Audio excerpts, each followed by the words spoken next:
Hello and welcome to the channel. Today we're going to go through my electric cargo bike, show you what I did to electrify it, a little bit of history about the bike itself, and then go for a ride.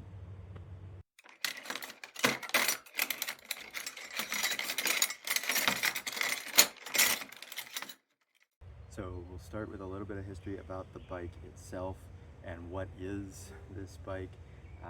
This is known as a front loader or Metrofiets, box bike, whatever. And specifically this one is a Metrofiets. Metrofiets were made here in Portland for about 11 years. And so it's really cool to be able to ride around on such a unique piece of Portland bike culture and Portland bike history. So as far as what I did to electrify it, I bought a kit from GRIN Technologies, which is based out of Vancouver, British Columbia, and that includes the front hub motor. It's a Shengyi SX1 that has had the clutch locked so that it'll do regenerative braking. The controller, which is hidden under the box, and the onboard computer here that kind of takes all the inputs and translates them into a unified output for the motor controller to then send on to the motor. The battery on my setup is a little over 1,000 watt hours. It's a 52 volt 20 amp hour battery, and I made that choice so that I would have a really long range with this bike. Speed was not the goal here. The front hub motor is capable of somewhere around 350 watt continuous, so it's not going to be able to hold 40-45 miles an hour. It's really designed more to help you maintain about 20 miles an hour over a long period of time, and that's really what I wanted to do with this. So with that little bit of history and kind of overview of the bike, let's jump in. I'll show you around the bike a little bit more in detail, and then we'll go for a ride.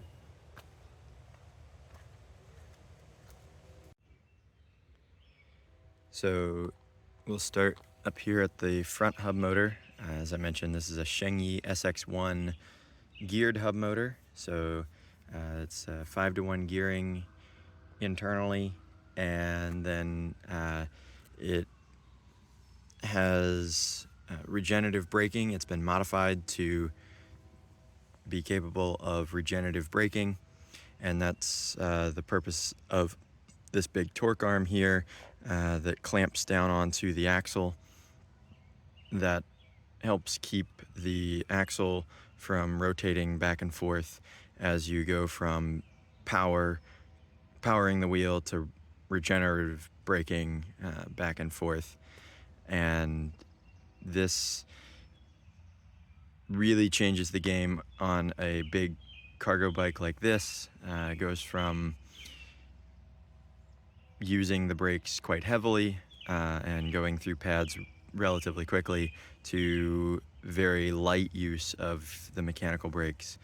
And because the bike is so big and heavy, you get more regen out of a large bike like this than you would a smaller, more normal sized bike. So then we'll follow the cabling back. It runs down the steerer arm, which connects underneath to a linkage in the back for the handlebars, which we'll get to in a moment.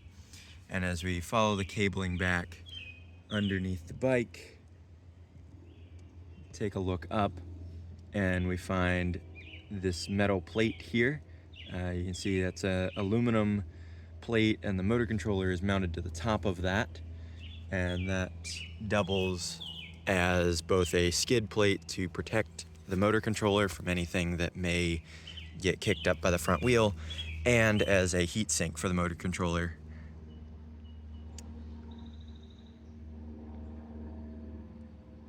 So then we keep following this cabling back, and here's the linkage I was talking about.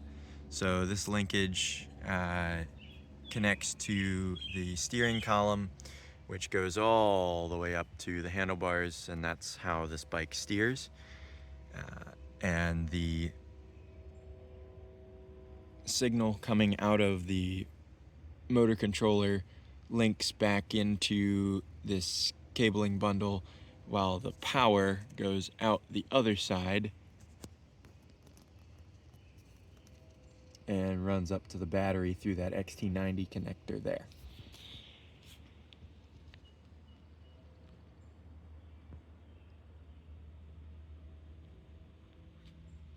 So as we follow the cable bundle up, we enter this other cable bundle here, and we get up to the CA3, which this is the brains of the operation, and takes all the inputs from the pedal sensor, from the handlebar inputs, and from the motor controller itself, and then combines all of those into one command output to the motor controller to drive the motor. We have a little bit of a bundle here. This is covering up some extra cabling and connectors and stuff like that, and then a single bundle that runs up to the handlebars, where we have the usual bike components, a shifter here for the 1x11 drivetrain, and brake lever for the rear brake. And then on this side we have the brake lever for the mechanical front brake, and also the buttons that control the cycle analyst and the throttle, which I use the throttle very sparingly. It's more of a walk feature for me, but I do have it on there and restricted to 10 miles an hour. So if I need to limp the bike home on throttle only, I can, but in general, I choose to pedal the bike and let the pedal sensor do the work of controlling the motor. So speaking of the pedal sensor, if we follow the cable bundle back, we go past the battery, as I had mentioned, and we get back to this bottom bracket here, which may appear to be just a external bearing bottom bracket, but in fact this has a encoder and torque sensor inside this bottom bracket, and that connects out into this wire bundle through a wire right here. This is an e-rider bottom bracket, which a really nice feature about these e-rider bottom brackets is that their cables exit the side of the bottom bracket itself, right down here, as opposed to many torque sensing bottom brackets will require a hole drilled in the frame. And being that this is a somewhat rare frame, I really didn't want to drill holes if I didn't need to. So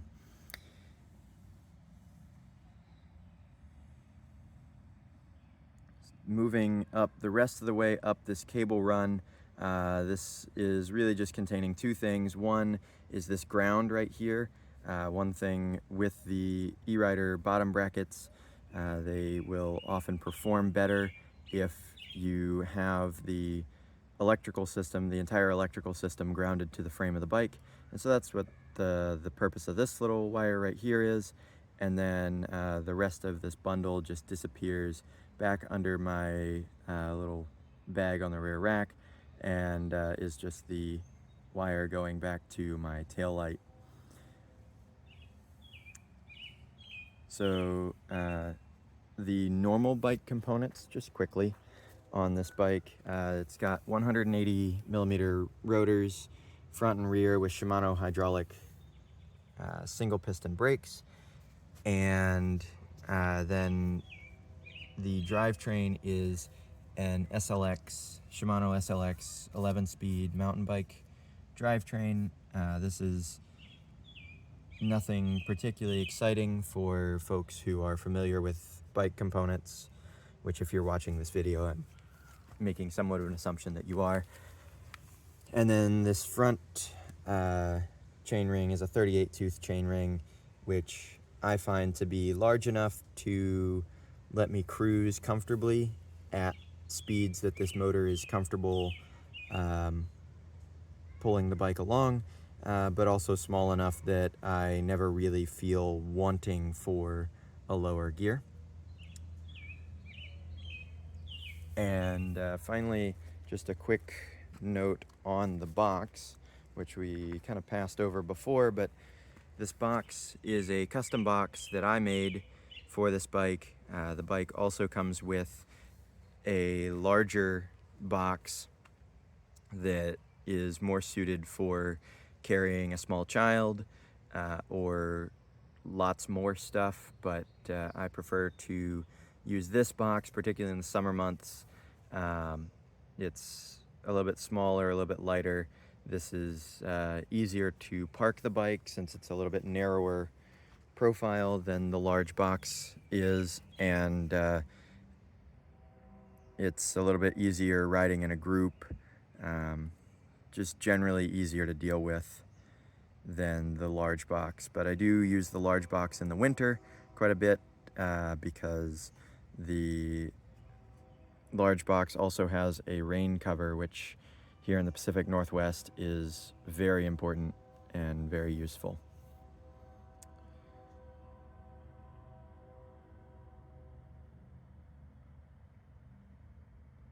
So with that, let's go for a ride.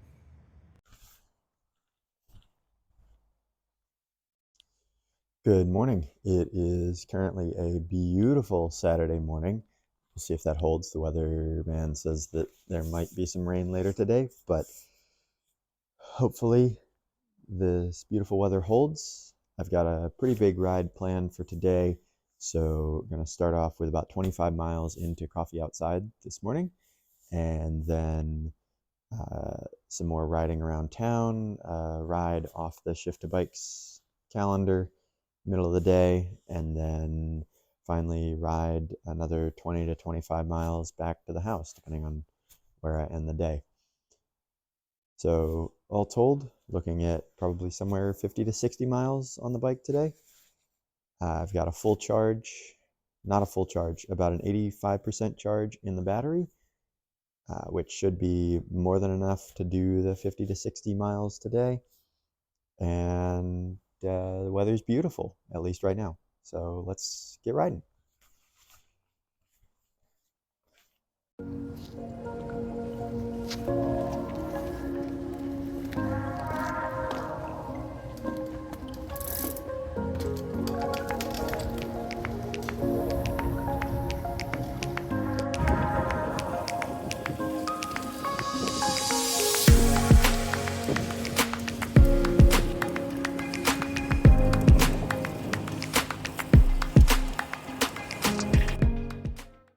Here's a place where the regen braking really comes into its own.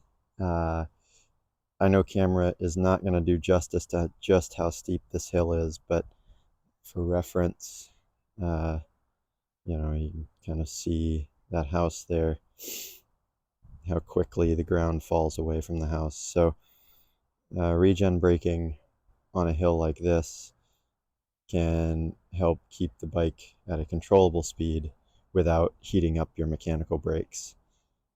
So let's ride down the hill.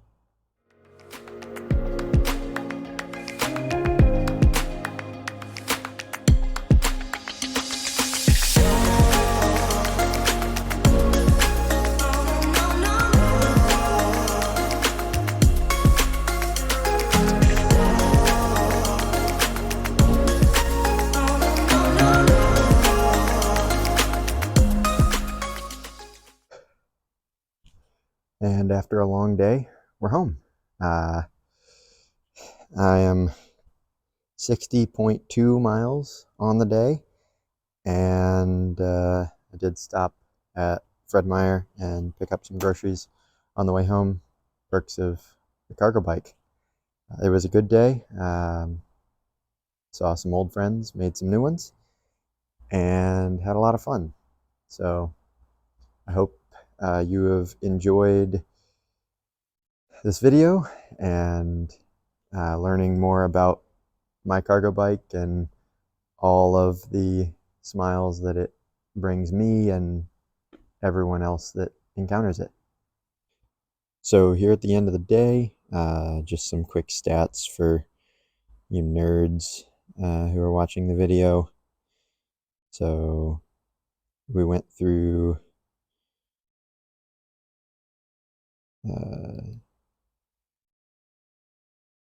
total of 343 watt hours at 4.6 watt hours per mile. I feel pretty good about that. I left the bike in assist level 1, so 0.5 times my effort.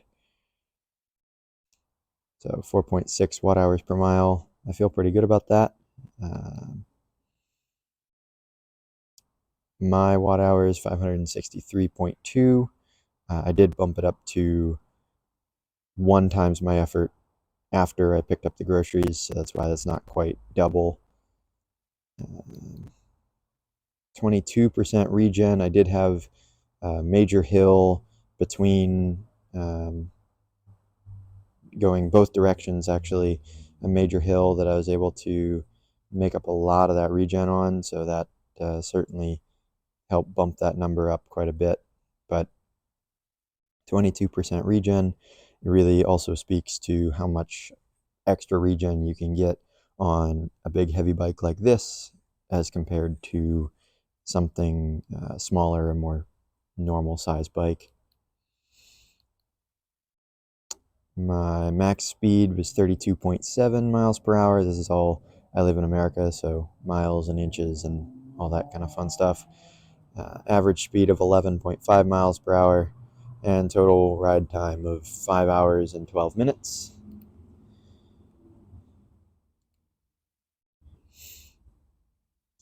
Total of 6.25 miles, 60.25 miles, so feeling pretty good about that. And you can see I'm a little over 1,000 miles since I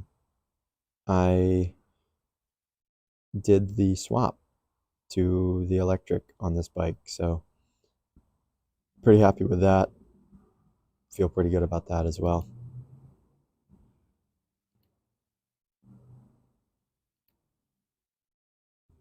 So that's your stats.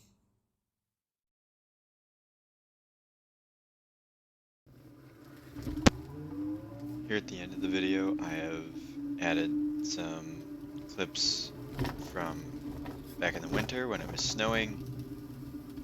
This was with the larger box on the bike and the rain cover.